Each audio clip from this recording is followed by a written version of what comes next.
महत्त्वाच्या बातमीने सुरुवात करूयात। आरएसएसने राष्ट्रवादीवर केलेल्या टीकेला छगन भुजबळ यांनी उत्तर दिलं।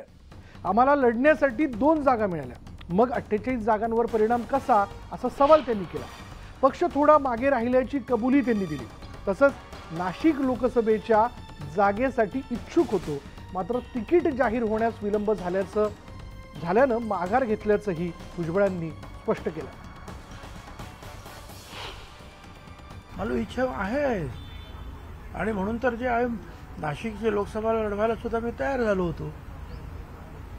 दिल्लीतून माझं तिकीट त्यांनी फायनल केलं असं मला सांगितलं, म्हणून मी कामाला लागलो। आणि त्याच्यानंतर 1 महिना त्याचं जे आहे निकाल जाहीर होईना, त्याच्यामुळे म्हटलं बा आता हे बस झालं, ह्युमिलिएशन खूप होत आहे, काय मी थांबून घेतो काय। समोरचा जो आहे उमेदवार 1 महिन्यापासून कामाला लागलेले आहेत, कोणाला द्यायचं त्यांना द्या। आणि ते माघार घेतल्यानंतर सुद्धा 12-15 दिवसांनी जे आहे उम्मीदवारी जाहीर झाली।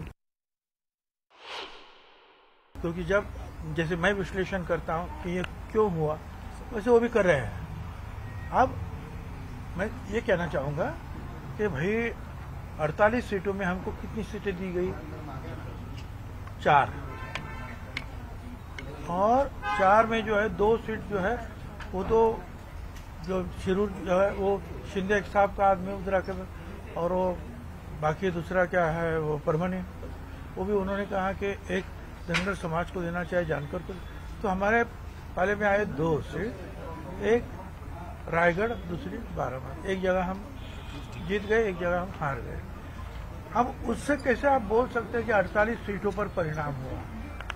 हमको तो 2 ही सीट मिले सही मायने में लड़ने के लिए। पुढे आगामी विधानसभा निवडणुकीमध्ये